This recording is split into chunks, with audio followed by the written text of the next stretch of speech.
இந்த வீடியோவில் நம்ம எதை பற்றி பார்க்க போகிறோம்னா பேன் கார்டு சம்மந்தமாக மிகவும் முக்கியமான அறிவிப்பு ஒன்று விலகி உள்ளது. அது என்ன என்பதை பற்றியும், உங்களுடைய பேன் கார்டு ஆக்டிவாக இருக்கா இல்லை இன்ஆக்டிவாக இருக்குன்னு சொல்லிட்டு ஆன்லைன் மூலமாக எப்படி செக் பண்ணுறது, அதற்கான வழிமுறைகள் என்ன என்பதை பற்றி தான் இந்த வீடியோவில் நம்ம டீட்டெயிலாக பார்க்க போகிறோம். ஃபஸ்ட்டு பேன் கார்டுக்கு வந்த அறிவிப்பு என்னென்னு பார்க்கலாம். இதில் என்ன சொல்லியிருக்காங்கன்னா, வருமான வரி தளத்தில் புதிய வசதி. அரசு துறைகள் வரி செலுத்துவோருக்கு உதவும் வகையில் வருமான வரி இணையதளத்தில் பேன் எண்ணுடன் வங்கிக் கணக்கு இணைக்கப்பட்டதை சரிபார்த்து கொள்வதற்கான புதிய வசதி அறிமுகம் செய்யப்பட்டுள்ளதாக கூறப்பட்டது. தேசிய பரிவர்த்தனை வாரியம் சொல்லி மென்ஷன் பண்ணிருக்காங்க. உங்களுடைய பேங்க் அக்கௌண்ட் மற்றும் பேன் கார்டு ரெண்டுமே லிங்க் இருக்கான்னு சொல்லிட்டு இ-ஃபைலிங் வெப்சைட் மூலமாக நீங்கள் செக் பண்ணி பார்த்துக்கொள்ள முடியும். உங்களுடைய bank account PAN card link ஆகாமல் இருந்தாலும் கண்டிப்பாக லிங்க் பண்ணணும்னு சொல்லி கூறப்பட்டுள்ளது. இதுதான் பேன் கார்டு சம்மந்தமாக வெளியிட முக்கிய அறிவிப்பு. அதோடைய பேன் கார்டு ஆக்டிவாக இருக்கா இல்லை இன்ஆக்டிவாக இருக்கான்னு சொல்லிட்டு எப்படி ஆன்லைனில் செக் பண்ணுறது என்பதை பற்றியும், உங்களுடைய பேன் கார்டில் இருக்க டீட்டெயில்ஸ் எல்லாமே ஆன்லைனில் கரெக்டாக இருக்கா இல்லையா, அதை எப்படி வெரிஃபை பண்ணுறது என்பதை பற்றி தான் இந்த வீடியோவில் நம்ம டீட்டெயிலாக பார்க்க போகிறோம்.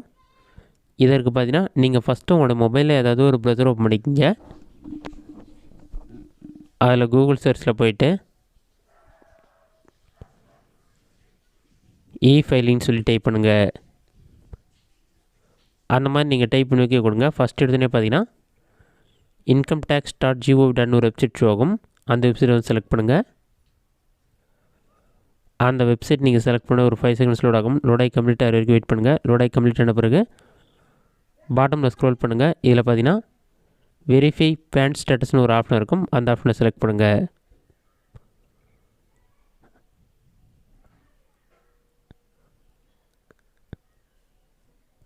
நீங்கள் செலக்ட் பண்ண ஒரு 5 செகண்ட்ஸ் லோட் ஆகும். லோடாகி கம்ப்ளீட் ஆகிற வரைக்கும் வெயிட் பண்ணுங்கள். லோடாகி கம்ப்ளீட் ஆன பிறகு நெக்ஸ்ட் பேஜில் வெரிஃபை யுவர் பேன் சொல்லியிருக்கும். இதில் போய்ட்டு உங்களோட பேன் கார்டு நம்பர் என்டர் பண்ணுங்கள். நெக்ஸ்ட்டு உங்களோட பேன் கார்டில் இருக்க முறையே உங்களுடைய ஃபுல் நேம் என்டர் பண்ணுங்கள். நெக்ஸ்ட்டு டேட் ஆஃப் பர்த் என்னவோ டேட் மந்த் இயர் எல்லாமே செலக்ட் பண்ணிவிட்டு உங்களுடைய மொபைல் நம்பர் என்டர் பண்ணுங்கள்.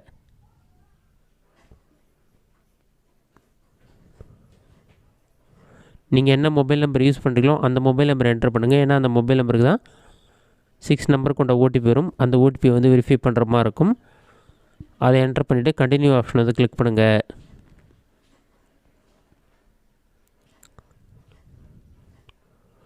கண்டினியூ கொடுத்தோன்னே ஒரு 5 செகண்ட்ஸ்லேயே பார்த்தீங்கன்னா அந்த மொபைல் நம்பருக்கு 6 நம்பர் கொண்ட ஓடிபி வரும். அந்த ஓடிபி நம்பரை பார்த்து அப்படியே என்டர் பண்ணுங்கள்.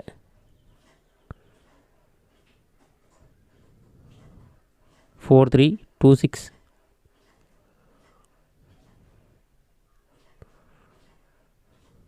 21 ஓடிபி என்டர் பண்ணிவிட்டு வேலிடேட் ஆப்ஷனை கிளிக் பண்ணுங்கள். வேலிடேட் கொடுத்தோன்னே ஒரு 5 செகண்ட்ஸ் லோட் ஆகும். லோடாகி கம்ப்ளீட் ஆன பிறகு இங்கே பார்த்தீங்கன்னா PAN is active but details are not as per PAN. உங்களோட பேன் கார்டு ஆக்டிவாக தான் இருக்குது. நீங்கள் என்டர் பண்ண டீட்டெயில்ஸும் உங்களோட பேன் கார்டில் இருக்க டீட்டெயில்ஸும் மேட்ச் ஆகலன்னு சொல்லியிருக்காங்க. நீங்கள் வந்து நேம் ஏதாச்சும் மிஸ்டேக் என்டர் பண்ணியிருப்பீங்க. அதனால் இந்த மாதிரி இருக்கும். எல்லா டீட்டெயில்ஸுமே கரெக்டாக இருந்ததுன்னா இந்த மாதிரி உங்களுக்கு வந்து க்ரீன் கலரில் வந்து ஷோ ஆகும். இதில் பார்த்தீங்கன்னா PAN is active and details are as per PAN சொல்லியிருக்கும். உங்களுடைய பேன் கார்டும் ஆக்டிவாக இருக்குது. நீங்கள் என்டர் பண்ண டீட்டெயில்ஸும் உங்களுடைய பேன் கார்டில் கரெக்டாக இருக்க மாதிரியே ஆன்லைன்லையும் அப்டேட் ஆகிருக்குன்னு அர்த்தம். இந்த மாதிரி நீங்கள் பேன் கார்டு யூஸ் பண்ணுறவங்களா செக் பண்ணி பார்த்துங்க. உங்களுடைய ஆதார் கார்டு கூட பேன் கார்டு லிங்க் பண்ணாமல் இருந்தீங்கன்னா உங்களுடைய பேன் கார்டை வந்து இன்ஆக்டிவ் பண்ணியிருப்பாங்க. இதனால் பேன் கார்டு பயன்படுத்தும் அனைவரும் கண்டிப்பாக உங்களுடைய பேன் கார்டு நீங்கள் வெரிஃபை பண்ணிக்கிறது நல்லது. இப்போ நான் சொன்ன மெத்தடை பயன்படுத்தி உங்களுடைய பேன் கார்டு ஆக்டிவாக இருக்கலன்னு சொல்லி ஆன்லைனில் செக் பண்ணி பார்த்துக்கொள்ள முடியும். இந்த வீடியோ உங்களுக்கு யூஸ்ஃபுல்லாக நினைக்கிறேன். இந்த வீடியோ பிடிச்சிருந்தால் லைக் பண்ணுங்கள். இந்த வீடியோவில் வேறு டவுட் இருந்தால் கமெண்ட்ஸில் கமெண்ட் பண்ணுங்கள்.